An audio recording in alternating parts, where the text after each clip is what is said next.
Ladies and gentlemen, welcome to the Allianz conference call on the Allianz Group financial results 2024. For your information, this conference call is being streamed live on allianz.com and YouTube. A recording will be made available shortly after the call. Just before handing over, I just want a quick word on logistics. In this morning's media call, we had some issues hearing questions from those who were accessing the call on IP telephones as opposed to the old-fashioned type of dial-in telephone. So I'd recommend for those who want to participate in the Q&A, which will happen after the presentations, you go for the analog approach and use the audio dial-in feature. Great. With that, at this time, I'd like to turn the call over to your host today, Mr. Oliver Bäte, Chief Executive Officer of Allianz SE. Please go ahead, Oliver. Good morning, good afternoon to everyone. I thought you were the host, Andrew, but let's have some fun on a Friday morning or afternoon, please. It's a great day for Allianz. It's lots of volatility in markets, and we're not looking at what happens today, but what we would like to talk about briefly is about what has happened in the last quarter of 24, and then probably you have tons of questions on what this means for the future, because that's what supposedly we're talking about. So I'll try to be fairly quick since, one, we had already had the data out for a while. You've been thoroughly reading them, I assume, and we had the press call already. So let me start on page A4 with this summary. Somebody this morning said, Bäte, are you not getting bored by continuously reporting record numbers? No, we are not bored by reporting record numbers. We are actually very excited by reporting record numbers because it's quite hard to get there. 180 billion, 11% more revenues, 9% more operating profit, 10% more core net income, 12% more dividend per share, also really cool numbers. Many of them double-digit. Core return on equity close to 17%, which is really where we want to be. On top of the 1.5 billion share buybacks we've done in 24, we announced yesterday 2 billion because we have such a strong generation of earnings and cash. Let me hit that up front before we have lots of questions. I had some very funny readings today. You know, what does this 8 billion mean? Ladies and gentlemen, we have tons of liquidity that we need at the holding. That doesn't mean we have tons of excess capital. We will have a very strong discipline in getting excess capital out to you when and if it's there. So we remain very disciplined because we are strongly incentivized to do that. And we are striving a very careful balance between resilience, i.e. having very strong risk-adjusted solvency, we'll talk about that too, and the ability to earn outstanding returns on invested capital. Let's quickly move forward. Page A5. Many investors are interested, what is the long-term performance of a company? So that provides an interesting view over the last 10 years. Remember, we just celebrated our 135th anniversary this month, actually 2 weeks ago, and we're very proud that over the last 10 years, our performance has consistently improved when you see in terms of growth rates, whether that's on revenues and profits, and we aim to continue that. Also in 21, I still remember like yesterday when we asked, is the plan given COVID not a bit ambitious in terms of 160 billion revenues or more than 14.5 billion in operating profit or 25 euros earnings per share? We have met all those targets, even though that was not easy all of the time. As a consequence, also dividend per share is growing now from 21 to today on a compound rate of 12.6%, 15.4 euros. A very important number because many of our shareholders are also pensioners that need strong dividends and reliable dividends to support their retirement, and we're very proud to support that.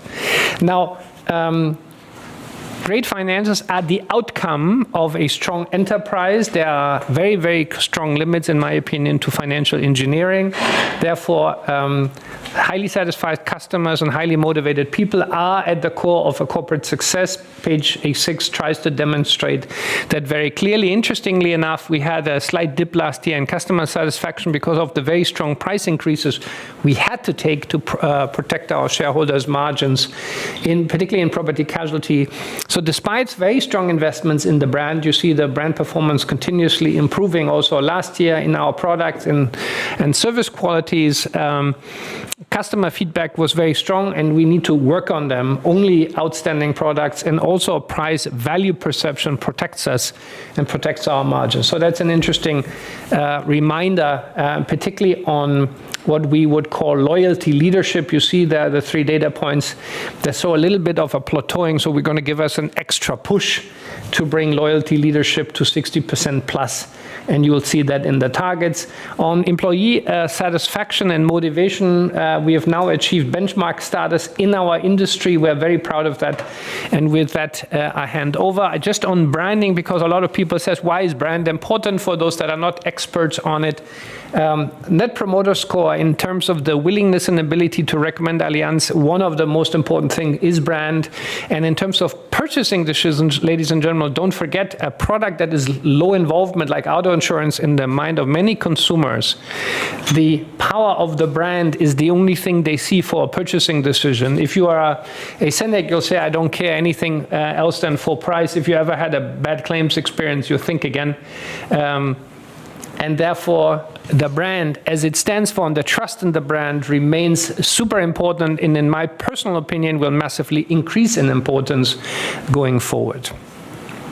Now, in terms of performance, all segments have contributed strongly over the last few years, not just the last year.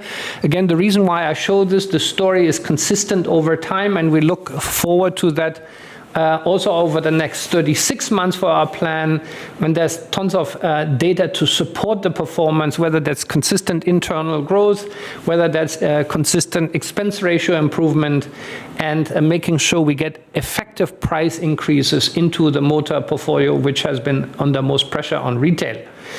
Life and health, the same. The value of growth in new business has been extremely strong. The new business margin used to be below 3% just 7 or 8 years ago. It's now trending above 5%, clearly with further optimized business mix. And we had very strong third-party net flows, particularly relative to industry last year, and we have continuously improved our cost-income ratio. So all operating items we keep on improving, and I'd like to remind on asset management that we are one of the few places that have very strong third-party AUM margins, which speaks to the quality of the business, not just to the scale. Now let me move on to the segments. Property casualty, historically, we're still reporting in the 3 segments today.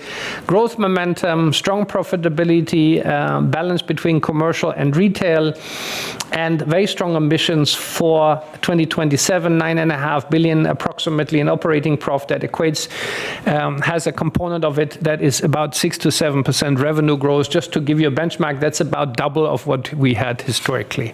The same holds true for life and health. We're one of the few strong life insurers really left that are growing the business very strongly, getting it to very strong value growth. Why? Because over the last 10 years and beyond, we have been optimizing our product mix, the capital consumption, and we keep on innovating. Sconset you saw in the fall, and just as a reiteration, it's not a one-off. We want to continue to scale these solutions, not just for in-force, but also for new business flows.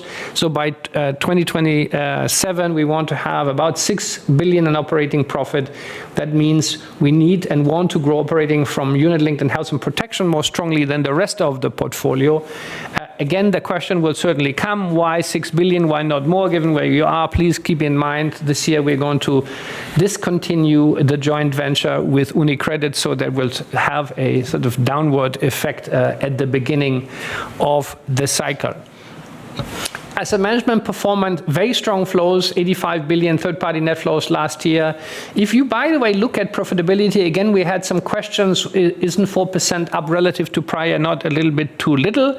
23, we had very significant performance fees, and they come lumpy. They don't come sort of distributed over quarters. This year we had less performance fee. Let's see how 25 goes. It's not something we can time But my personal expectation is that operating profit needs to grow more than that one we've seen, given the level of inflows and given where yield curves are at the moment. And we expect an average of about 8% in third-party AUM growth over the next 3-year cycle. So very strong outlook despite the perma-crisis that's in our environment. I will not speak about the slide. We personally believe that's a 12, ladies and gentlemen. We have huge opportunities into where we are going to sort of concentrate on the protection side. That's basically P&C plus health and protection. These are underwriting businesses that deserve very, very strong multiples because they grow and they have very strong performance and are very capital efficient, and the retirement business that we've made a lot more capital efficient on the right-hand side. Again, I will not talk about it. It's very important that the yield curves as we see them today, as we're coming out of a very, very odd a number of years in terms of yield curve forms, will support very strong earnings for us going forward. There's 3 specific things we want to do. Page A13 gives you a little bit of an overview of what we're trying to do, drive growth a lot more smartly than in the past. Let me talk about that. Keep on reinforcing productivity. We have a strong track record. New technologies are enabling us to do a lot more. We are at a very important point in our trajectory from old legacy systems in the core insurance side and to bring our verticalized IT into force over the next 3 to 4 years and strengthening our resilience against shocks further. That's not just about financials, it's also organizational resilience. We can spend some more time on it. All of that driving us and supporting our drive from being outstanding product producers and product sellers to become ever more customer driven in what we do. And I'll talk about that. Page A14 gives you a little bit of a smell on the growth triathlon. It has 3 components. Reducing churn is the most important, increasing cross-selling and winning new customers. Why do I talk about reducing churn as the most important one? We win almost 10 million clients every year, but lose almost as many, up to 9 every year. That means we have a big washing machine, and we can do a lot better by retaining the clients that we acquire. That translates into a volume growth ambition that's about 2 times what we have historically been done. It's also the most efficient way to grow. And it's the most important answer, ladies and gentlemen. We are not looking to large M&A. We're not looking for large M&A to help us grow because it is much more expensive than working on our organic customer base. Now, productivity, just as a reminder, we're the only house that has been consistently driving up productivity since 2018, 4 full percentage points, consistent improvements in expense ratio. We're going to translate that impact on transferred into the life and health segment. It's a very important area to focus on in order to drive more value there. And productivity is not just about expense ratio, it's also about loss ratio. There's a lot more to come from our digital platforms like Solved in order to bring prevention, claims management, and other value-added services in to help us bring loss ratio down in a way that takes advantage of our scale. Now, resilience, a very important number. Everyone always looks at what's the solvency ratio, It's the solvency ratio after stress that matters. And we have been continuously working on improving that. So if you take the 3rd row from the bottom, the so-called combined stress gives you indication, it's just as the modeled indication that we are trying to improve resilience against multiple shocks. And we are trying to do that across metrics. It's not just Solvency II, it's rating migration and a few other items, plus net cat stress. As the reinsurance markets now are softening and we're getting even more capacity, we'll be very clever around where we take risks, and we take them where we get paid for them properly.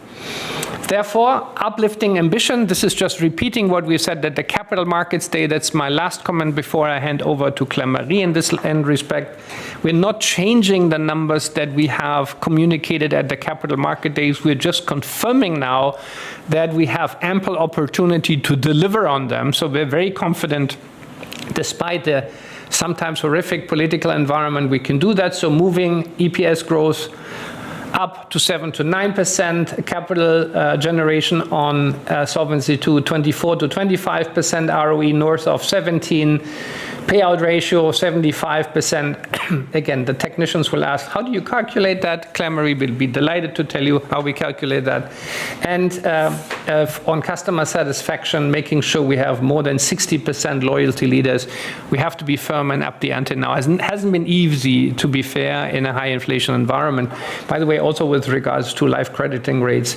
And as being now a benchmark on IMIX, which is our indicator for employee motivation on a benchmark basis. We have lots of things to do, but it's not about the number. It's now about continuing the journey. So thank you very much for this, listening to my very condensed summary of a spectacular year for Allianz, and thank you for being our supporters in this journey, to all the shareholders and all that supporting us, and certainly thanks to our people.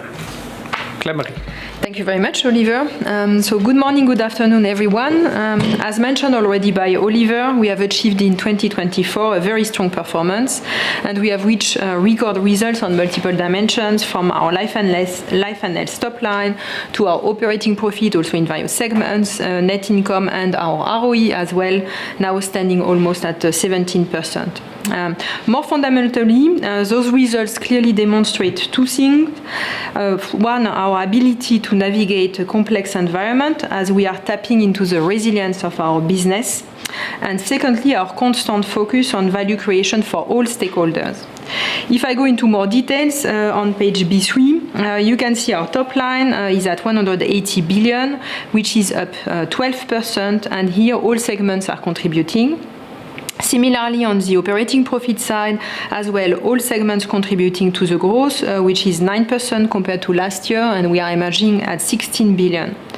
What's clearly very pleasant to see as well in our numbers, in the translation from operating profit to net income, is that it's very clean, and this is leading us to a core EPS which is up 12% compared to last year, and is as well with 25.42 euros, well within our midpoint, despite actually the accounting change between IFRS 4 to IFRS 17 and 9, which means the underlying is even stronger compared to what we had thought about in the Capital Market Day in 2021. On the P&C side, you can see high level of growth, record operating profit, and I'm going to go into more details in a minute. On the life and health as well, very strong demand for our product at a high level of new business margin, which is leading to a record value of new business, which is up 18% compared to last year.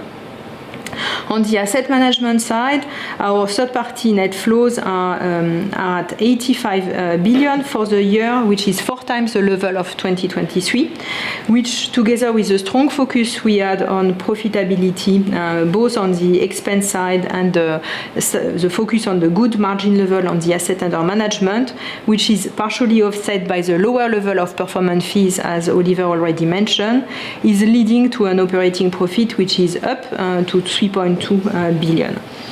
If we move to the fourth quarter on a standalone basis on page B5, here you can clearly see that the quarter is continuing with a very strong momentum that we have seen already in the previous 3 quarters. If I start with the group view, our total business volume is very high, growing at 16% across our 3 segments.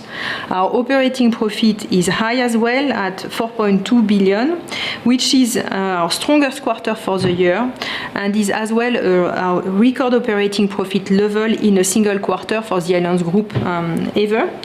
And we have achieved this level of operating profit in a quarter as we had almost no runoff on the P&C side and a much lower level of performance fees versus last year on the asset management side. So clearly, very strong performance, excellent performance in the fourth quarter.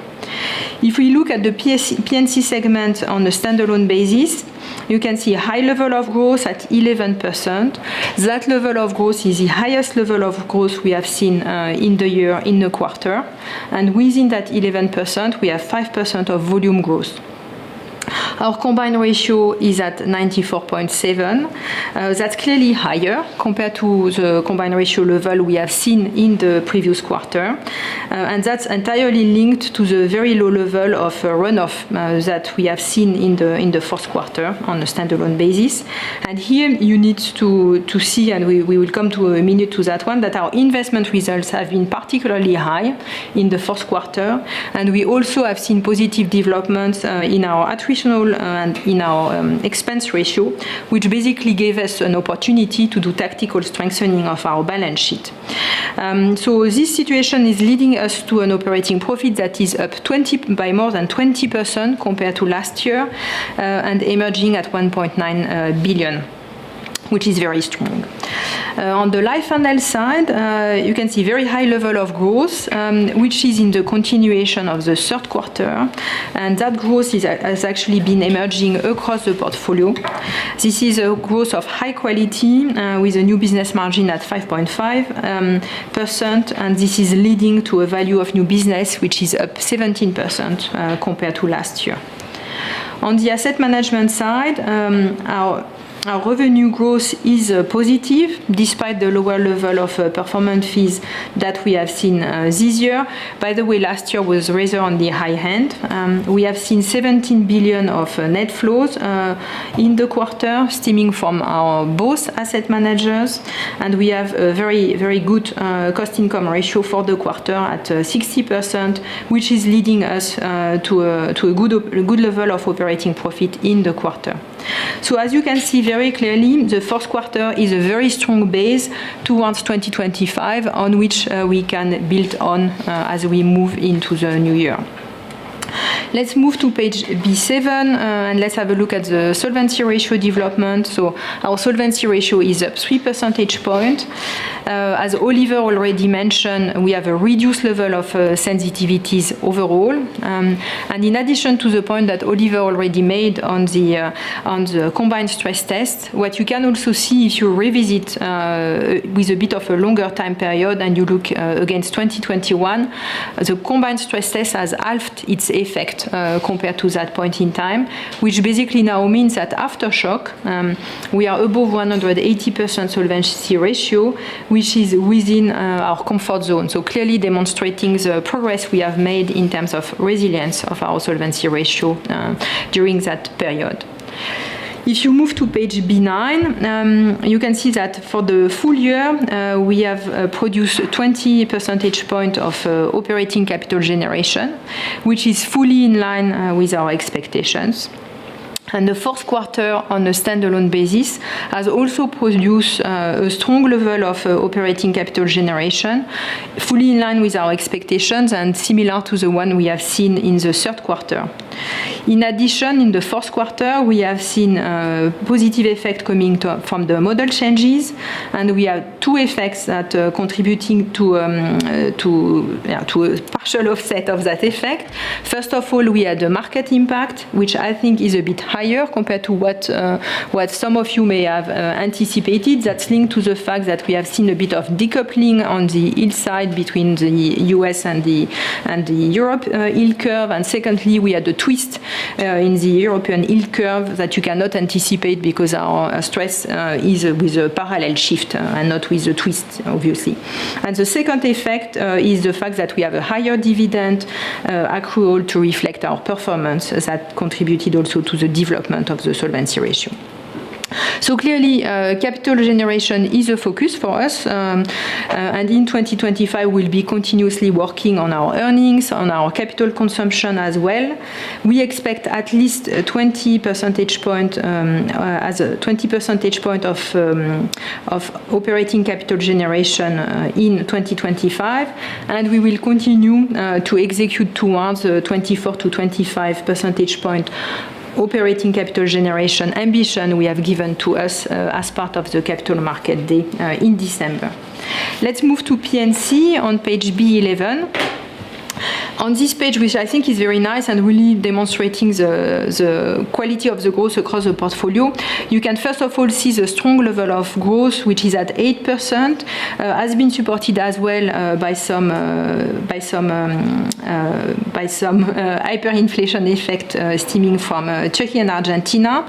Within the 8% growth, we have seen 6% of rate effect. The rest is volume and fees.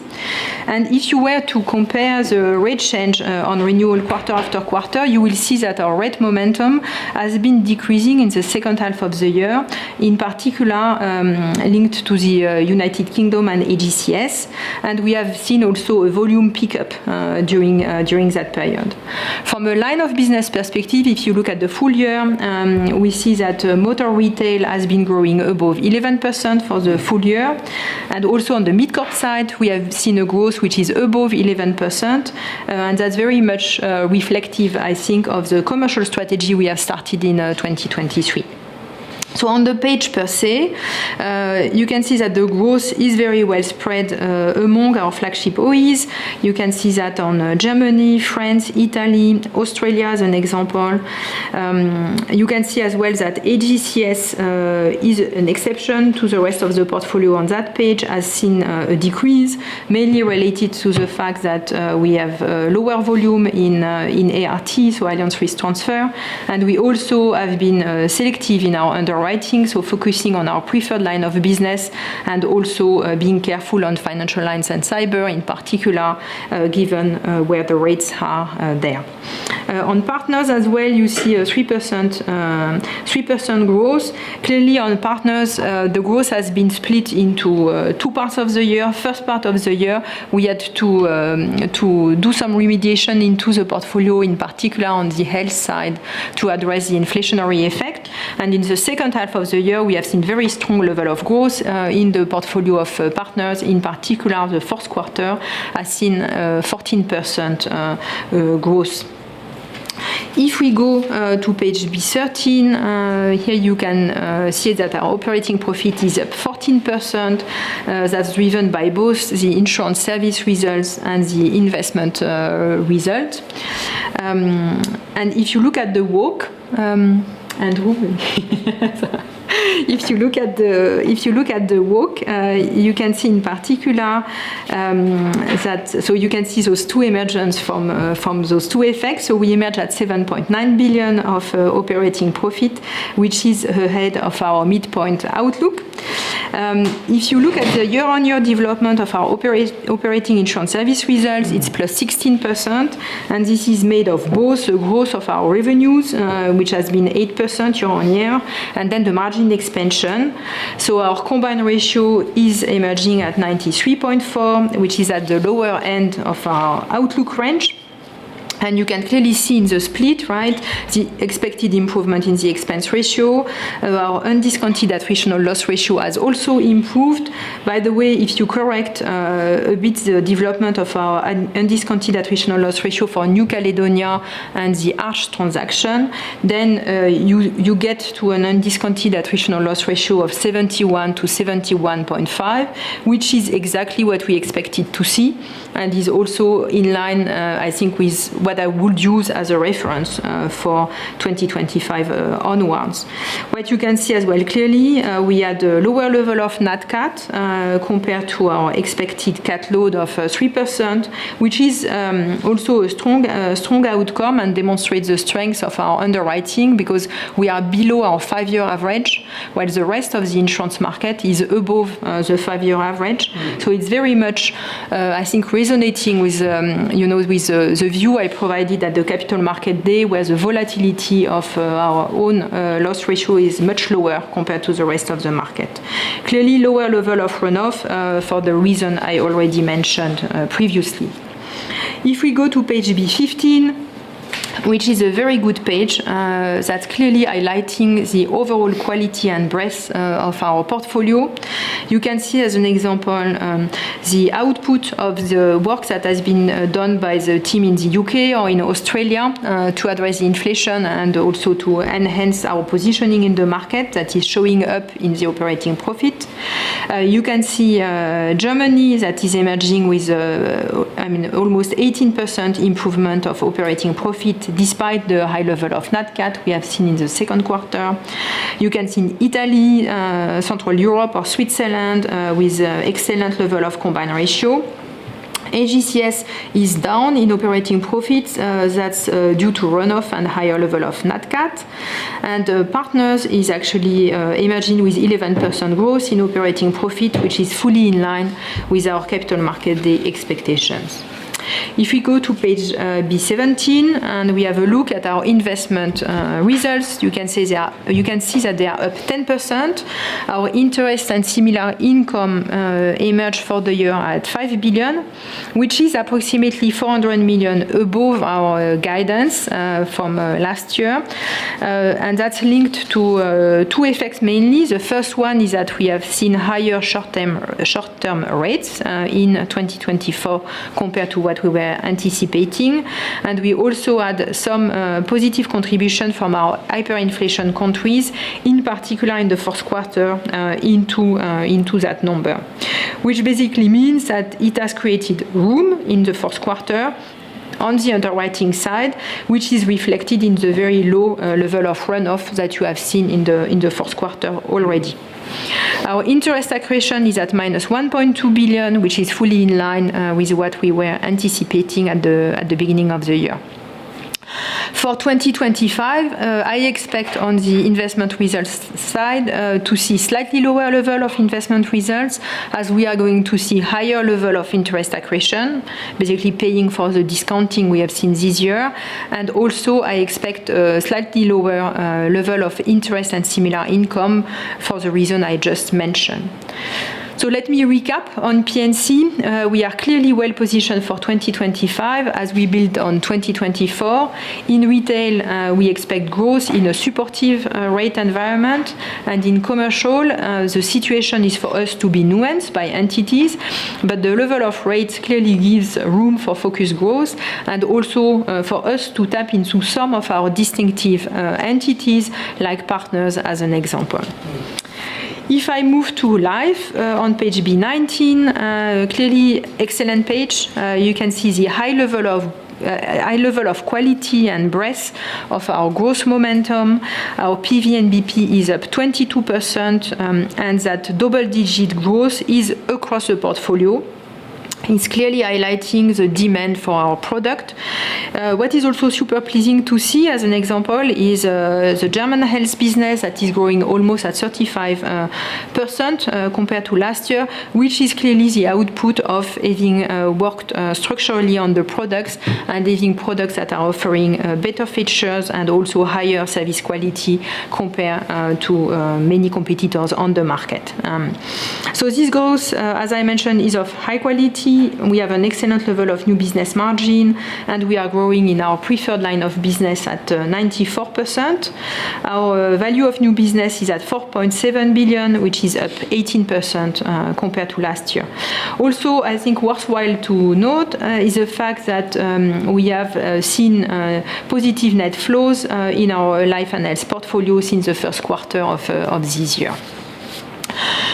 Moving to page B21, you can see that the high level of value of new business is translating itself into a high level of normalized CSM growth, which is above 6% and which is also above our expected range of 4 to 5%. Very pleasant as well to see is a very low level of variances we have had this year, which is around 0.4% of our CSM. And that includes the update of the lapse assumptions in the third quarter. And by the way, also our non-economic variances were positive in the fourth quarter on a standalone basis. Our CSM release is fully in line with expectations, and our sensitivities remain at a low level. If I move to page B23, Basically, from the CSM release to the operating profit, there is still a bit of noise between the line items as we are still fine-tuning the effect of the effect of IFRS 17 and 9. Overall, our operating profit is at 5.5 billion, which is well above our midpoint outlook. On the right-hand side, you can see the good development of our operating profit by operating entities. Our German life entity is up in OP by 10%. The US is slightly down on this page, but actually that's linked to a technical effect. If you correct for that one, the underlying operating profit is up by more than 6%. What also is very nice on this pie chart is that you clearly see that beyond our two flagship operating entities, the rest of the portfolio represents 60% of operating profit, has been growing by 7% year on year, with also a very strong growth of value of new business of more than 18%. So clearly, this is a very well diversified portfolio. So to summarize on life and health, our results are very strong across the portfolio. We have seen a high level of growth. Certainly, I believe that this high level of growth will be difficult to fully replicate for 2025, but we see strong momentum for our product across the portfolio, as I have already mentioned. And this high-quality growth is translating into a strong CSM growth, which clearly will support well our future profitability and create confidence for 2025. If I move to asset management on page B25, here our third-party asset under management are up 12% year on year, with positive development at both PIMCO and AGI. On PIMCO side, we have seen more than 84 billion of positive inflows. 82 billion went into fixed income, which basically means that PIMCO is clearly maintaining its leading position on active fixed income. And we have also seen on PIMCO side 4 billion of inflows into our alternative strategies there, which is in line with what we have communicated as well in the Capital Market Day. Now, basically, our alternative and private credit platforms represents more than $200 billion of asset under management on PIMCO side. AGI as well has seen positive inflows in multi-assets and alternatives, in particular in infrastructure and real asset debt, which has been offset by the outflows we have seen in equity and as well the two large fixed income mandates that came with a very low level of margin that I have already mentioned in the third quarter. If I move to page B29, you can see, B27, you can see that our revenues are up 3% for the year, despite a lower level of performance fees. Our revenues, which are linked to the asset under management, are up 7%, and that's basically the output of two effects. First of all, the fact that we have seen positive developments in our asset under management, and also that we have had solid margin level at both of our asset managers, which I think is very important to see.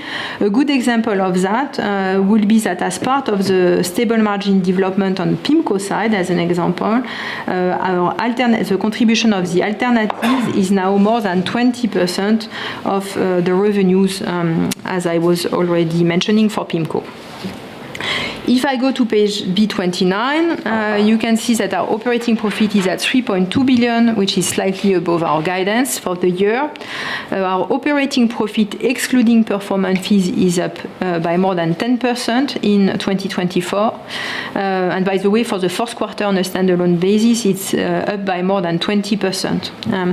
Clearly, this performance is supported by the strong focus of both PIMCO and AGI on productivity, which is clearly shown in the development of our cost-income ratio, which is despite the lower level of performance fees. Actually, if you correct for this performance fees effect, the underlying improvement in the cost-income ratio is 150 bips, which is a lot, and clearly demonstrating that both of them are really addressing the productivity aspect thoroughly.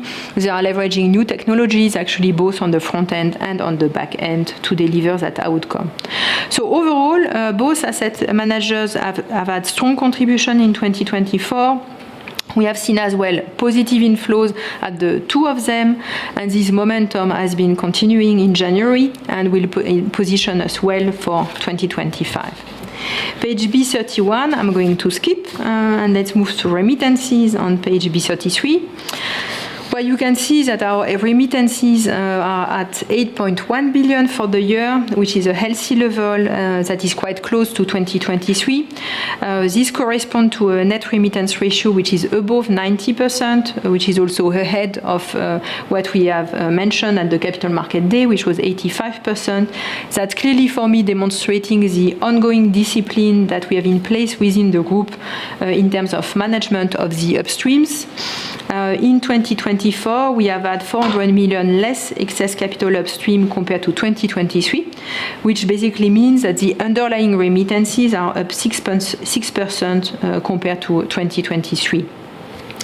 Let's move to page B35, and here from the 16 billion of operating profit to the 10 billion of shareholder core net income, the line items are very straightforward, I would say. We have a lower level of non-operating profit items in 2024, and our tax rate is at 25%, which is fully in line with what we expected to see. So this brings us to a core EPS of 25.42 euros, which is up by more than 12% compared to 2023. And as mentioned, that's fully in line with our Capital Market Day 2021, and this despite the accounting change, so clearly a very strong delivery on that side as well. Let me move to our outlook on page B37. And here we are clearly keeping our mechanical approach of setting our outlook in line with previous year delivery. We are as well keeping a certain level of conservatism when it comes to assumption setting in the underlying. So let me explain to you a bit what I expect to see in the various segments. On the P&C side, I expect to see growth in line with what we have communicated in the Capital Market Day. I expect to see an underlying improvement in profitability coming from both our attritional loss ratio and our expense ratio. And I expect to see as well a bit of a lower level of investment results, as I have mentioned before. On the life and health side, I expect to earn the CSM. Also a slightly lower level of investment results, as we will have to pay for the interest accretion in particular coming from the protection business, and as well I allow for the deconsolidation effect of UniCredit Vita, as already mentioned by Oliver.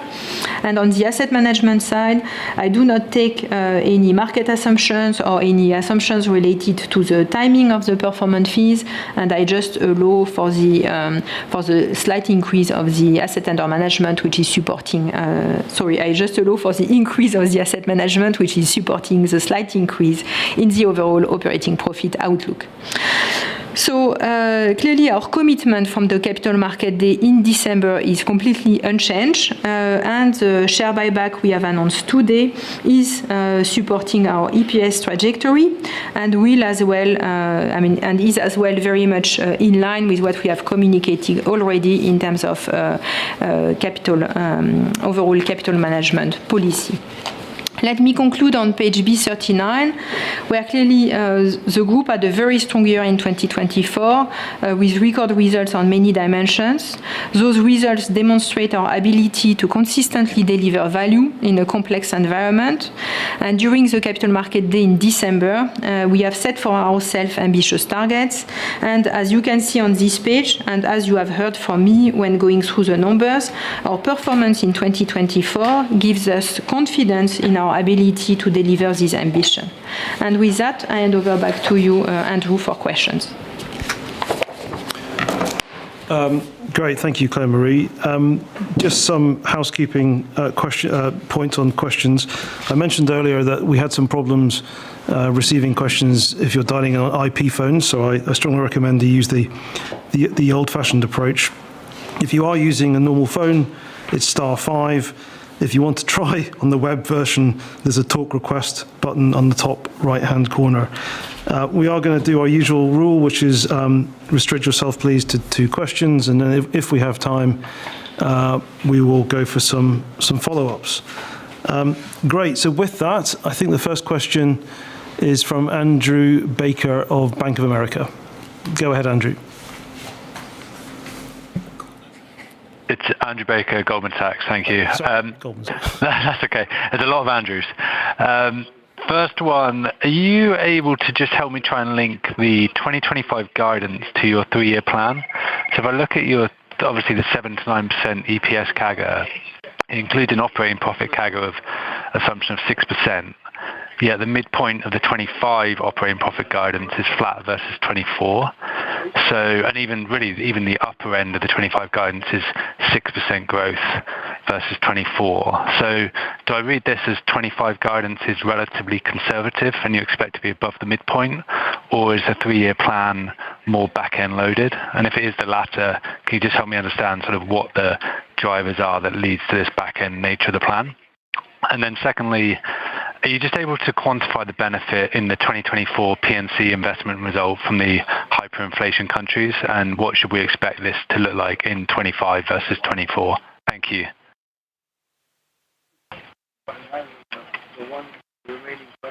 So sorry, thanks a lot for questions. So, sorry. No, say it on. Sorry.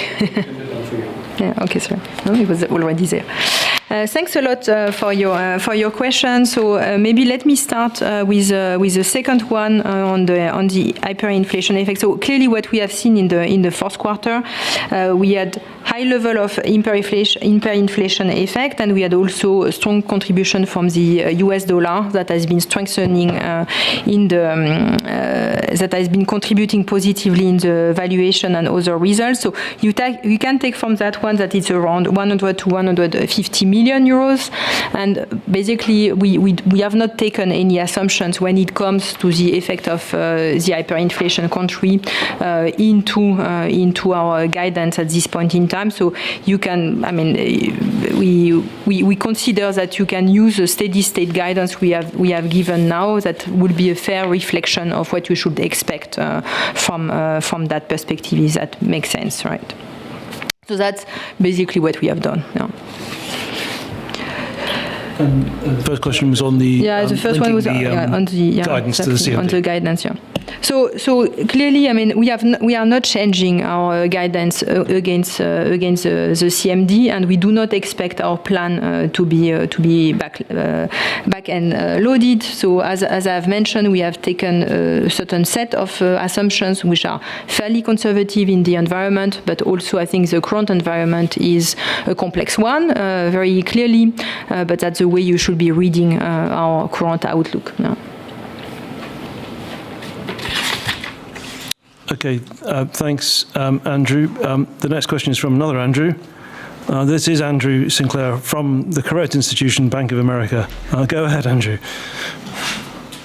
Thank you very much. Just before I ask my questions, I do find your policy of giving next year's guidance just as a midpoint of the previous year slightly unhelpful. Kind of just genuine guidance or nothing actually might even be more helpful. Maybe that's just a moan. But anyway, on to my 2 questions. First, P&C, a bit of a regular theme for me. Like, what colour can you give us on how strength of reserves evolved during the year? I guess lower PYD today, building a bit more conservatism in the reserves, but it'd be really helpful to have some way to quantify that from the outside, whether that be reserve triangles or whatever, but just any quantification you can give me on that reserve conservatism building. And second was just on personal lines. We've had, I guess, some important renewals in markets like Germany, Switzerland. Just really, what have you seen, your level of competitiveness versus peers? Has that given you an opportunity to take some market share, and has it been disciplined pricing that you've seen? Thank you very much. Thanks a lot. So on the lower level of PYD for the fourth quarter, clearly you should not be reading anything into this one. We are very confident with the quality of our reserves. As you have seen during the Capital Market Day, we have shared with you the consistency of the emergence of positive runoff that we have seen year after year. So I would expect to continue to see that one to continue going forward. So. And then on your second question, any measure that you can give us, really, just of that additional strengthening that you're doing. I mean, you're right. We've had lots of PYD over the years, but it's hard to tell if you're building or releasing strength in the reserves. It'd be useful to have some sort of metrics from the outside. So I think, Andrew, what I was alluding for is that we have strengthened the quality of our reserves during 2024. And then maybe if you want to get a guidance when it comes to what we expect to see going forward, I would expect to continue to see positive runoff in the 2 to 3 percentage point year on year. Yeah. And then on the renewals, on the important markets where we have seen the renewals, so we are happy. Actually, we are very happy with the quality of the renewals we have seen in January. So as an example, if we take on the German motor side,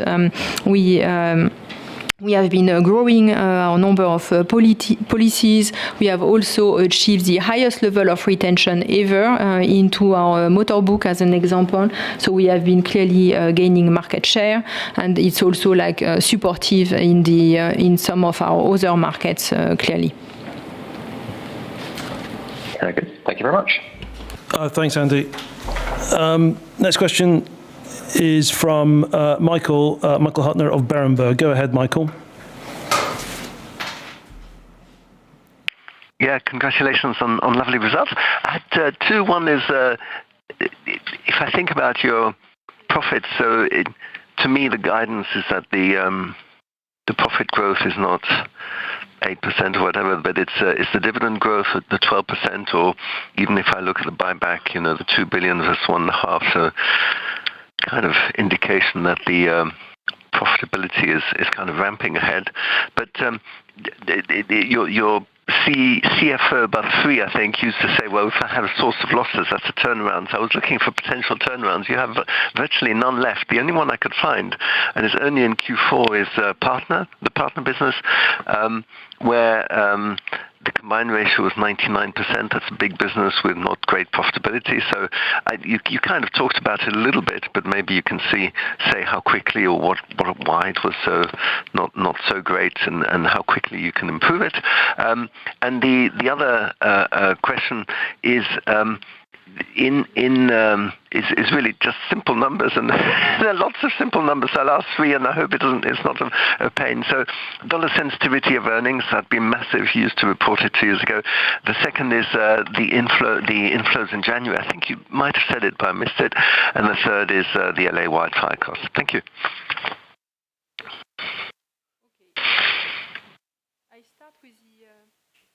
I start with the LA wildfires, which for us will be double-digit loss, well within basically our expected cat load for a month or for a quarter, if you want. So we are exposed to the LA wildfire via our AGCS business and our third-party business on the Allianz Re side. For the inflows in January, so we have seen low level of double-digit inflows at both PIMCO and AGI in January, which clearly position us well for the quarter. Can I interrupt? Double-digit in AGI? No, it's total. It's total. It's basically total. low. Yeah, exactly. Total. Yeah. Total. Wow. Yeah. It's total for both PIMCO and AGI, low double-digit billion number of inflows. Yeah. And on partners, we have seen, so indeed the level of combined ratio has been deteriorating itself a bit. We had a bit of movements in the combined ratio of partners during the year, but we have two effects you need to have in mind. Is that first of all we had some mix effect that came through, and I believe when you look forward, the 97 is not a bad anchoring point for that business, but you need to look at the performance of partners with both the combined ratio and also the fee business. So because we have a lot of services that is embedded into the partner business, which is coming then into the operating profit. So that's why you see this very high growth in operating profit at plus 11% for the year, which is the outcome of both effects into the performance of partners. So, Michael, did you have was it a dollar sensitivity question? I didn't quite hear it. Yeah, you used to give it for 10% change in dollar. It was 500 million or something. It hasn't changed. I think it's unchanged, but we exactly, yeah. Lovely, super. Thank you. Great. Thanks, Michael. Next question is from William Hardcastle from UBS. Go ahead, William. Thank you. The first one's on P&C growth. Top line's still really strong, and you've been really clear there on guidance for the division overall. Is there any possibility you can help us thinking about 2025 expectations on growth and margin disaggregated for both motor versus non-motor, qualitatively, obviously? And then how does that stack up relative to AGCS expectations?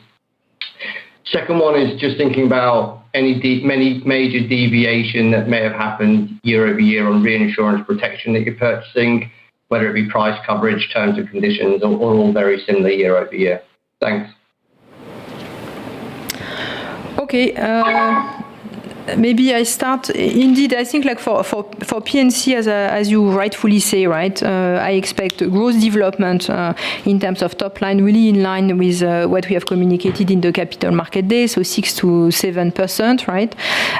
Within that, retail, we also expect, quite in line with what Oliver has mentioned or Klaus-Peter did mention, so 3 to 4 percentage point of percentage volume effect, which is meaning like we build up on the traditional 1 to 2% volume effect we add up 1 to 2 percentage point volume effect as we are tapping into our growth triathlon. And I think what I was just mentioning on the renewal we have seen on the German side as an example is confirming that view. And we also expect to see something like 4 to 5% price effect into the growth on the retail side. So, and then a bit higher on motor as opposed to non-motor, because we expect motor to contribute more significantly compared to non-motor in the improvement of the margin on the overall retail side. Yeah. And then for commercial, you clearly have two nuances between mid-corp, AGCS, trade or partners. For AGCS, as mentioned, right, we expect a lower level of growth, but still some growth as we are cautious in terms of some line of business when it comes to the rate adequacy at this point in time as well. But we still see space for focus growth in the AGCS book as well. Yeah. The reinsurance renewal.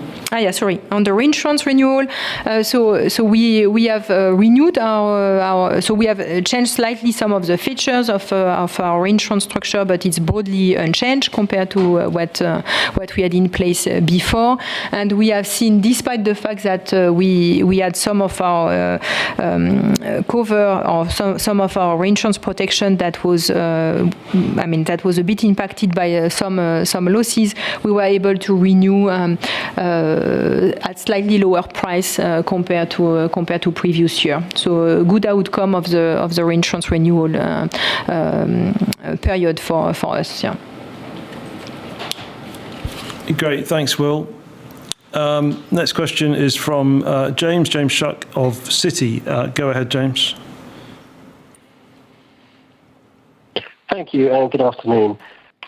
My first question is around the performance fees in asset management, please. It's around 400 million across the year. If I take into account the AUM, it's probably the lowest level of performance fees in history, at least as far back as my model goes. So I'm just keen to know whether the performance of PIMCO in particular is starting to fade somewhat. That's my first question. Secondly, Oliver, I'm keen to just understand where AGCS is at this point in terms of kind of strategic crossroads. What are you kind of thinking about in terms of how you start to scale up this business, develop new distribution platforms, potentially introduce third-party capital, those sorts of things? And if you're able, just a quick final one, could you update on what the inflation reserve was at the end of 2024, please? Thank you very much. Thank you for the question. I'll start with AGCS. We have invested a lot of time, energy, and money to upgrade the capabilities, but also in parallel to make sure we integrated more properly with the large corp business and mid corp business into the various countries, particularly in Europe. That's been at the core of what we've been doing. We continuously, for example, roll out a consistent go-to-market strategy, applying the same risk and underwriting and pricing tools, and making sure we have a consistent risk appetite so we don't find ourselves writing something in mid-corp and then in AGCS at the same time without the other one knowing about it. So it's unfortunately a lot of, and continues to be a lot of grinding. On top of that, this year is delivery year in the United Kingdom for the new, what we call Allianz Business Master Platform delivery on commercial lines. UK is the first market to have to deliver. So that's very important to us for the next few years. Remember, most in our industry don't even have a consistent platform strategy. So it's an important delivery year in 25 to make that happen, and then rolling that out to the rest of Europe over the next few years. So it's lots of work in progress. On top now, as reinsurance prices, and in some areas, Claire Marie talked about it, financial lines, cyber rates have been continuously trending down. We're taking capacity out because we're here to write profits rather than volume, and that will continue as we speak. The good news is that Allianz is not dependent in its performance on what happens in large commercial, given the footprint within property casualty and also beyond. That makes us very confident to not having to depend on it. The second thing to bear in mind, we are trying to also use our reinsurance platform, Allianz Re, a lot more effectively in terms of playing wholesale markets. So where we are not seeing a lot of value in primary, there may be value in excess of loss, and particularly in reinsurance, and that we tap then through Allianz Re. So there's a lot more to and that's it. And then we are waiting for our new CEO to arrive April 1st. So we're very happy about that. Thomas Lillelund will come and join us finally from AIG, and we're very happy to have him. And because we need to fill the shoes of the team there, particularly Claire Marie now having a different job. So that's as a short update. So commercial lines is important for us. We continue to build it out. But as the cycle turns more soft, we are going to be highly disciplined in terms of how we ride it. It also helps, obviously, that retail has been performing strongly and is going to see further improvements to balance that. That is obviously not true for many of our competitors who have been betting on wholesale markets for the last few years. That's it, Claire Marie. Any additions on the detailed questions? Yeah, I take the one on performance fees. So basically, James, if you look at performance fees historically as a percentage of revenues, you can see that performance fees on average have been trading between 5% to 10% of our operating revenues year on year, and the average is around 7%. And actually, 2024 is just slightly below the 7%. So it's at 6.9% or something like that. So it's very much in line with the average we have observed historically. So it's more, last year was even above this 10% I was referring to. So for 2025, I will not give an outlook because you know that performance fees can be lumpy. We never know when they materialize, can be on a quarter, can be on a year, so you don't know. But if you want to get a guidance, I think you can use this 7% revenue of operating revenue as a guidance for performance fees for next year. Great, thank you, James. The inflation reserve as well, if possible. Oh, sorry. Apologies. Yeah, the inflation reserve. That was the question, wasn't it? Yeah, sorry, I missed that one. Okay, no. So basically, our inflation reserve is broadly unchanged compared to what we had introduced previously. As I mentioned, also last time, I think during the Capital Market Day, the nature of the inflation reserve has changed, right? Because initially it was built more for short tail line of business, and now because the inflation has emerged into the books or into the triangles, it has been more translated into the long tail line of business, where we expect that the inflation is going to take longer to materialize, and so as such we have kept this establishment of the inflation reserve for that purpose. Yeah. Okay. Thank you very much. Thanks, James. Next question is from Vineet. Vineet Malhotra from Mediobanca. Go ahead, Vineet. Yes, good afternoon. Thank you so much. So one question on life, please, and one on PIMCO. On life, Claire-Marie, just curious, the 6% normalized CSM growth, unless you would say that there was some one-off there. I mean, it was a driver, of course, along with experience variance of the beat in the quarter, and still your guidance is 4 to 5 growth. Could you just elaborate a little bit about why guidance has not been moving up, even though we are seeing this kind of a better number outside that guidance range in full year 24? And second question on PIMCO. There was some news, including in the Wall Street Journal, about how PIMCO had found a unicorn startup and it listed, and it was a large stake and it made tons of money. I think it was in December. But just even if you can't comment on the specific case, but that's an alternative investment which worked very well.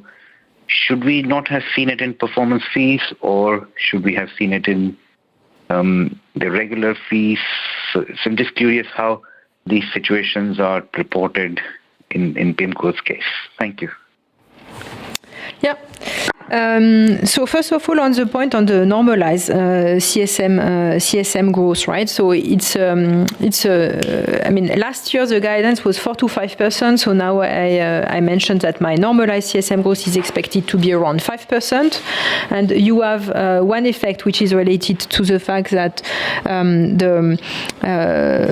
we have seen really good volumes that came into the numbers in 2024, and I don't think all those volumes can replicate themselves in 2025, and also because you will see some of the effect of UniCredit Vita GV that is going to come through, and also some of those one-offs I don't want to give as part of the outlook will be one dimension. So a bit lower value of new business coming into the CSM would, from my perspective, be quite logical. The second effect is that our in-force return will be slightly lower in 2025, as basically the risk-free rate are going down.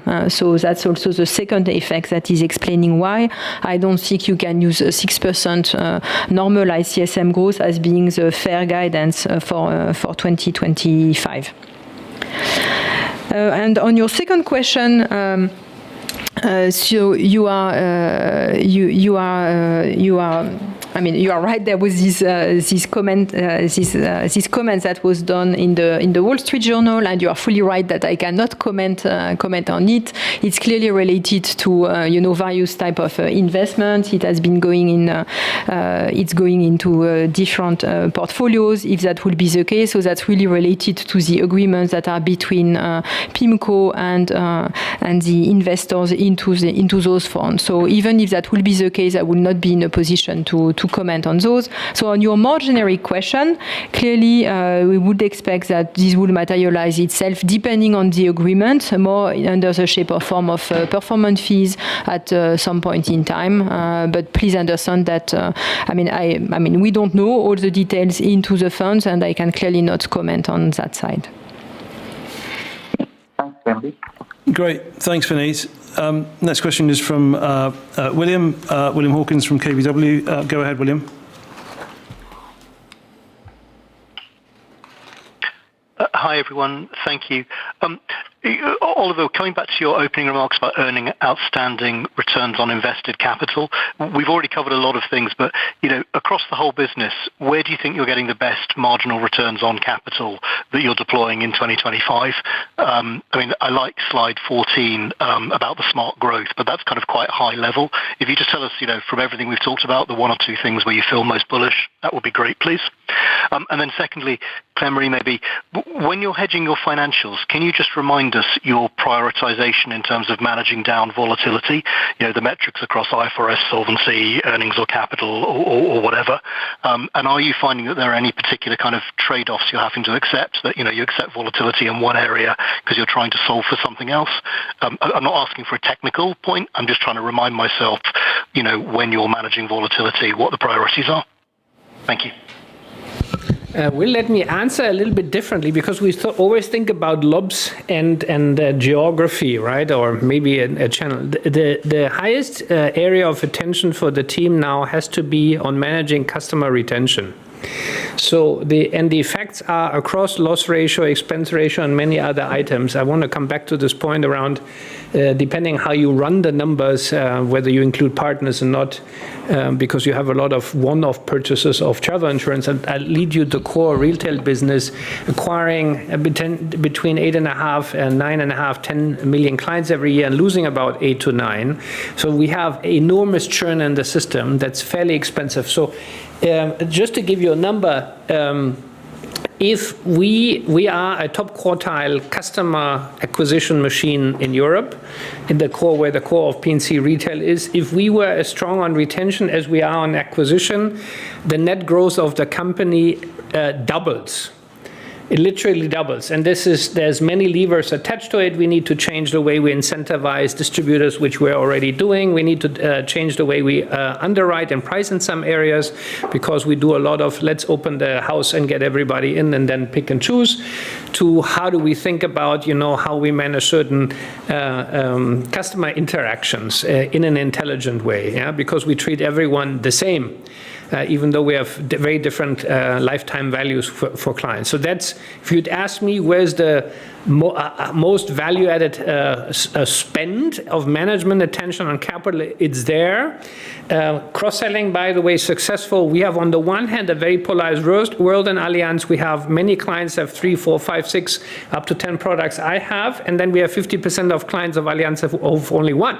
By the way, even those that have huge and give us huge NPS promoter scores, like on life, corporate and individual pensions, where we are not very successful in using that momentum.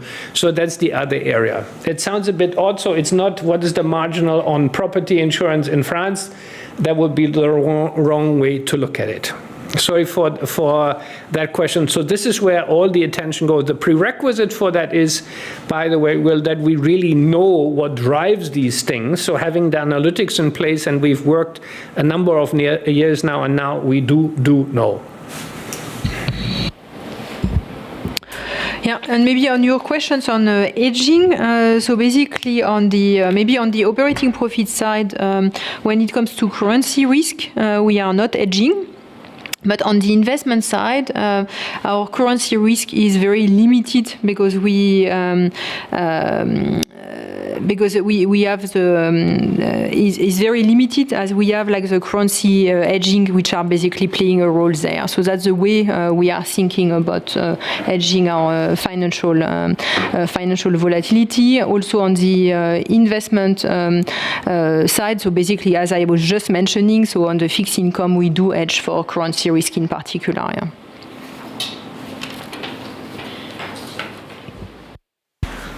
Thank you. Okay, thanks, William. Next question is from Cameron Hussein from JP Morgan. Go ahead, Cameron. Hi, good afternoon, everyone. A couple of questions from me. The first one is just on the reserving in the fourth quarter in P&C. Just interested in kind of where you had to add to reserves in the fourth quarter. If casualty, kind of how big. I'm just trying to put two things together. From your earlier comments around the inflation reserve, it sounds like that went to match kind of longer tail liabilities, and then you had to strengthen the fourth quarter a little bit more on top. So just interested in whether it's casualty or something else. Whether my understanding is right on the kind of 1.8 billion. The second question is just around, there was some interesting M&A spec that came up today about a German backbook consolidator. Just interested in any views on that as well. Thank you. Let me hit the question because it looks like people are asking whether we had under-reserving somewhere that we needed to cover, right? So let me just hit that from a CEO perspective. That's total nonsense. We're obviously cautious at looking at inflation on US liability. We would always try to make sure we are properly reserved, but there's nothing that we needed to cover as a problem, just to be very clear, right? So as Claire-Marie tried to politely say, we have been extremely prudent in setting our reserves. So if you say that the average long-term runoff that Allianz has shown over the last few years in property casualty, let's say, is between 3% and 4%, and you now have only 1%, and you assume we don't have big negative runoff, then you can make up your mind around, how much reserve strengthening you have been seeing, which we think will make our balance sheet a lot more resilient. Is that helpful? Okay, and the second one, and the second point is on, I think you're referring to Viridium. It's a very interesting business model, very successful in Germany. As you know, Allianz is managing the question of how to efficiently capitalize life reserves very successfully, as you've seen with Project Lucy in 21 in the US and now with Sconset. So that is an interesting way for us and some partners to look at it. We like the business model very much. Let's see what happens. And that's it. Thanks very much. Maybe I can just add on the reserve, right? Because you were asking, and I think Oliver was very clear. But just in case, after the divestment as well of the US mid-corp book to Arch, right? Our US casualty reserves are very small as part of the overall spectrum of reserves of the Allianz Group. So it's below 3% in terms of reserves. That's a very good one. So it's a great year to make sure we have powder dry for the future. Thank you. Thanks, Cameron. I'm actually going to take a question that I've been emailed because clearly we have problems today with people using the web function. So this question is from Rhea Shah from Deutsche Bank. She has two questions. How should we think about cash remittances in 2025 when thinking about 85% guidance and 93% that was reported in 2024? Within this, what are your expectations for excess upstreaming or exceptional remittances? That's her first question. Her second question, Oliver mentioned in his introduction that growth won't come from large-scale M&A. How about bolt-ons and away from Asia, perhaps? Where could there be opportunities or gaps in Europe or the US? Those are her two questions. Let me hit the first one. Thank you very much for the questions, and apologies for the functionality. We'll fix it immediately of the web's tools. We have for the last 10 years only done bolt-on. The biggest ever we did relative to currently 127 billion market cap was the acquisition in Poland, and there were lots of questions about that. In the larger scheme of things of Allianz, it's actually tiny. And we continue to focus on that, even more so now, dear fans, supporters, and critics. Why? Because the opportunity to grow organic market share is significantly higher today, particularly in P&C and in life, as it been years prior. Why? The massive increases in investment requirements in technology, in compliance systems, in branding, in customer service, in supporting and maintaining distribution, and it is leading more and more of our competitors that have marginal national positions to give up. You can now read every day how people are selling portfolios in Germany and other parts of Europe and how consolidation is happening. We believe that organic opportunities in the markets where we have a very strong position is going to accelerate rather than decelerate. And there's a second reason that is more technical, cyclical. We have had a lot of competitors in retail, particularly on motor, that have held back with price increases, and now, relative to us, have to catch up massively, which will drive, as we have prepared properly, more clients into our direction. Some indication you already see in us not just having a 10-point better combined ratio in German motor than most of the people, including the market leader, but we are also, for the first time in a long time, acquiring and retaining more customers. So we really believe there is more room for organic growth, not just bolt-on M&A. And I think it's important for you to see that. You see that also in life insurance. When you look at the growth that AZ Life has had, they've been consistently growing market share on the top of very strong performance. So we also need to force our management and ourselves to really look at the most efficient way to grow, that is organically acquiring customers and not just increasing prices. And let me go into the remittance question. So clearly, as I mentioned already, our underlying recurring remittances have been growing in 2024 by approximately 6% compared to 2023. And I would expect to see our underlying recurring remittances to continue growing basically in line with the underlying growth, with the projected growth of the earnings.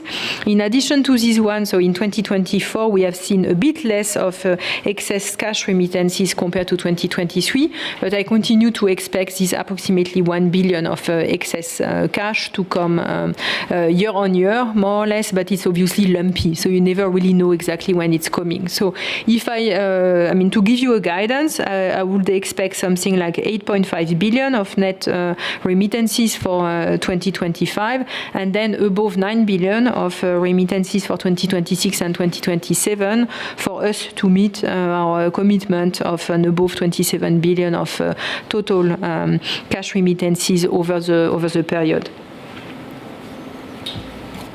Great. Thanks for those questions, Ria. We'll go back to the phone lines and Farhad Changazi from Kepler. Farhad, do you want to go ahead? Hello, thank you very much for taking my question. Can I just take you back to the CMD and your low Solvency II RE operations? Do you have any update or actions that you've got planned in 2025 to improve those returns?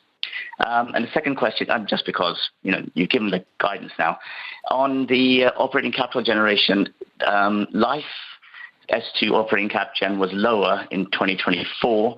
I appreciate the 20% for 25, but could you give some guidance on that particular cap gen going into 2025? Thank you.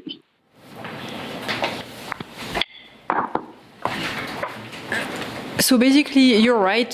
So to work towards the 24 to 25 percentage point of operating capital generation, we have designed, you remember that very well, I assume, like the capital market, the toolbox, which was going through a number of dimensions, against which we had, as an example, some elements around moving some of our operating entities to from the standard model to the internal model. We had also, further views around optimization of the portfolios and so on and so forth. So I think, we are working on all those levers, and they are currently in execution mode. When exactly they are going to emerge with exactly what effect, I cannot tell you at this point in time. But we are structurally working along the lines of the toolbox I had mentioned at that point in time. On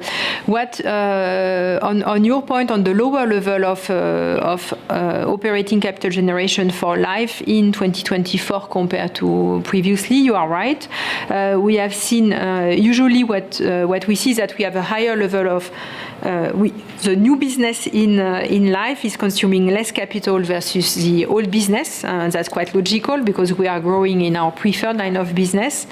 But last year the growth was so big that basically the new business could not be absorbed entirely by the runoff of the old business. So that's why you have seen that effect. So I think going forward, if the level of growth is in line with what we have been communicating, then basically I would expect to have something in line with what you have seen previously. Yeah. That's great. Thank you. Great, thanks, Fahad. Next question is from Henry Heathfield of Morningstar. Go ahead, Henry.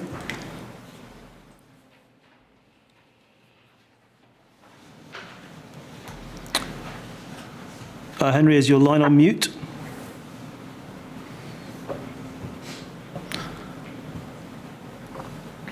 No, I think we've fallen victim to the IP phone virus. Okay, we'll take the next question from Andrew Crean. Andrew from Autonomous. Go ahead, Andrew. Hi there. A couple of questions. One on slide B13. I wonder whether you could split the discounting Nat Cat and runoff effects between retail and commercial.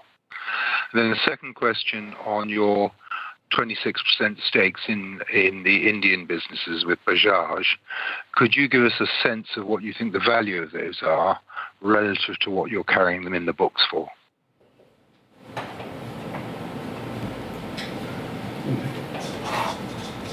I think those are very good questions. I mean, on the 20% stake in Bajaj, so this is 26% stake in Bajaj. I mean, you will understand I cannot really comment on that one. As mentioned, we are very interested in the Indian market. For us, it's strategically very relevant, and we are looking at ways to strengthen our establishment in India as opposed to anything else. And then I think you are asking for the split, the granular split between retail and commercial of the combined ratio components, if I understand well, on page B13. We do not provide that split. If you have any specific questions that basically could help us to understand some of the underlying developments, I'm happy to give you some color. If you tell me what this is, you will be more interested in understanding.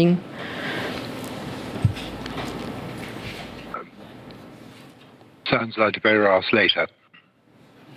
Sorry? I'll take it up offline. Yeah, okay, very good. Yeah. Okay, thanks, Andrew. Next question is from Kailesh Mistry of HSBC. Go ahead, Kailesh. Hi there. Good afternoon. A couple of follow-up questions. One on the capital consumption. Could you just elaborate on B9 how the 1.2 billion incremental capital consumption is split between the life, P&C and other businesses? And going forward, particularly for the life business, how should we expect this to grow over the next 3 years? I think in response to one of the previous questions, I think the implication of that is it probably does not grow because the runoff should offset the new business capital consumption. Second question is just a follow-up on Will's question around focus on organic growth and also customer retention, etc. Could you just talk about how management and distributed incentives and weightings have been altered to reflect this shift in emphasis in managing the group? And one last quick one, if I may, the 7 to 9% per annum core EPS growth target, will that still be based on the €25 EPS, or is it the 25.5 that you reported today? Thanks. Okay, I start with the last one. It's basically based on the midpoint, so we are not changing our guidance compared to the Capital Market Day in terms of commitment for this one. And then I think you had.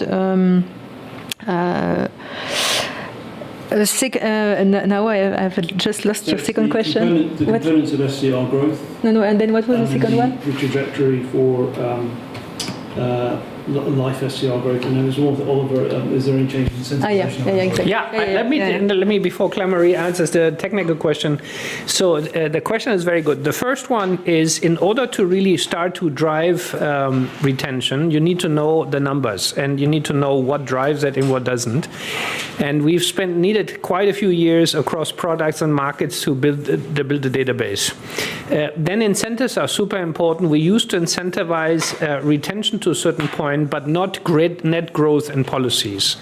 So what we are in fact doing now across the portfolio is to look at net growth in order to make sure we understand that. So you had a distribution of agents that are very strong in acquiring customers and others are better in retention. You know the hunters versus the farmer pictures. We've learned over the years that it's not just a crude, it's a false segmentation, and you need to really drive all our portfolios with the same tools. It took us quite a while to find out how that is. By the way, our new Allianz Direct platform that we now have across 4 markets is helping because we get real-time data on how that actually functions and that we are feeding in all our other channels.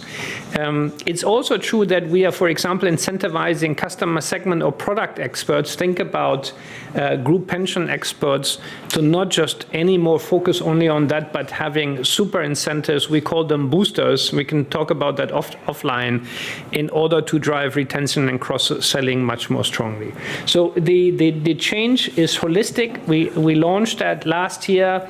We're going to have on our leadership meeting this year a consistent steering towards that. But the requirement is always the same. You have to have outstanding products in every market, and we should not be having mediocre stuff. You have to have outstanding service capabilities and delivering. We're not there everywhere yet. And you need to make sure that you properly price not just what you think you need in order to offset inflation, but have the right product and services mix that give clients what they want and what they're ready to pay for. And let me hone in on that. One of the biggest, it's an intellectually interesting, hopefully, comment for you. This industry has learned a lot to deal with lapsation and price elasticity. We have not been great in forecasting and testing why people are sensitive to price changes and what they're ready to pay for. There's a lot of very interesting and sometimes illogical behavior of people why they pay for certain services where they don't do that. And this is not about taking advantage from people, then overcharging them and things that should be overcharged on, but making sure we give them things that they really value. So it's a little bit of a look into the cookbook. We spent a little bit of time on the CMD on it. There's a lot more to come over the next few years. Now, Claire-Marie, you had some SCR growth question. Yeah, indeed. So to answer your question, approximately, if you want to get a sense, it's like 1/3 SCR development associated to life, and then 2/3 associated to P&C in the underlying of the 1.2. I think nonetheless, I'd like to highlight maybe one point is that it's very much related to the business we are underwriting, obviously, right? So like then depending on the diversification profile, basically depending on the nature of the business and the diversification among the businesses, then you get different outcomes. So I don't think you can use that as a straightforward element to extrapolate what you should expect to see also going forward, just to say it's not obvious. Yeah. Okay, thanks, Kailesh. Henry, let's try again. Henry Heathfield from Morningstar. Go ahead.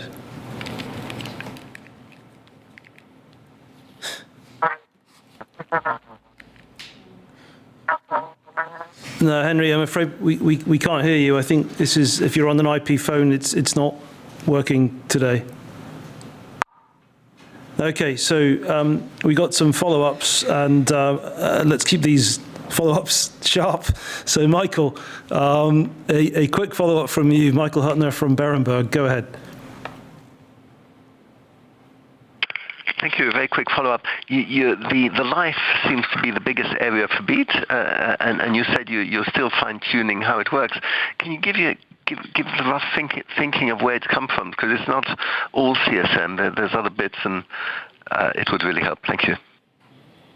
I'm not sure I fully understand your point. I think what I was mentioning is on the CSR development, right? It's not on what do we expect to see in terms of development of the operating profit on the life side. Yeah. No. So the life profit was above your expectations, 7% or something, and you said it's beating, but it's not the CSM because the CSM is only part of it. And I just wondered, where's the beat coming from? Where's the positive coming from? Because that sounds quite powerful. So basically, I think my comments in general was more related to the very strong level of growth we have seen, right, which basically then came into the CSM that is still to be earned, right. And I was trying to give an indication that I don't think that this very high level of growth can basically be anticipated to rehappen entirely again this year for the reason that we have the exit of the UniCredit GV on the one hand, and secondly we had some specific one-offs into the numbers of 2024 that you cannot take, as guaranteed for basically to come through. That's basically what I meant mainly.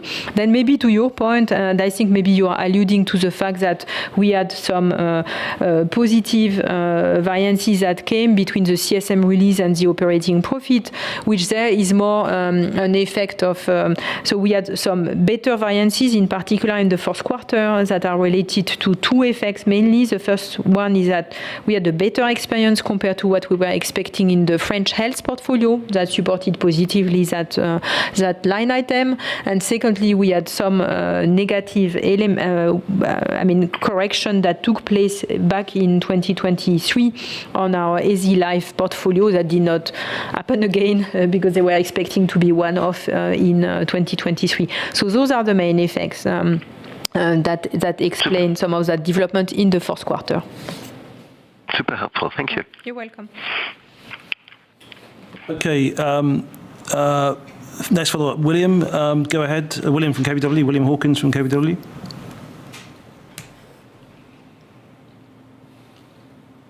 Hi, thank you, and I'm sorry to drag the call out. I just wanted to follow up on that response about Viridium, please, Oliver. Obviously, I'm not asking for any deal-sensitive information, but conceptually, how could a third-party vehicle ever add value to Allianz Leben in Germany when you've already got the massive cost of capital advantage in the free RFB of the original portfolio?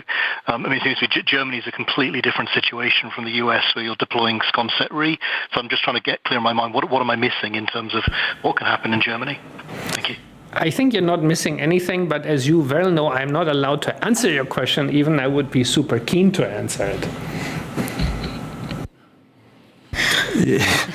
I think my point was more, I can't see how third-party capital can help a German life company like yours. No, it's not about capital efficiency. Think about asset management income, for example. Okay, thank you. And let's go to our last question, which is a follow-up from Andrew Sinclair of Bank of America. Go ahead, Andrew. Thanks. Just on the holdco liquidity buffer, apologies I've missed this, but you gave the 8 billion figure at the CMD in December. Have you got an updated figure for that? I didn't see it in the pack. It'd be helpful if it was there, but my apologies if I've missed it. So basically, I think, Andrew, that's a liquidity buffer. So that's a buffer we think we need to hold in case something really adverse will happen or in case the markets will be closed, right? So I think our views, as I mentioned as well, we have a very sophisticated way of assessing what should be the level of that buffer. It's linked to various types of scenarios and so on and so forth. So our views compared to December have not moved. So that's very similar to what we think we need to hold, and that's basically very close to what we are holding as well, as a buffer. Thank you. Okay, great. Well, thanks very much. That completes our Q&A. If you have any follow-ups, don't hesitate to get in touch with the IR team. Thank you very much, and have a good rest of the day. Thank you. Thanks for your support and interest. Thank you. Bye-bye.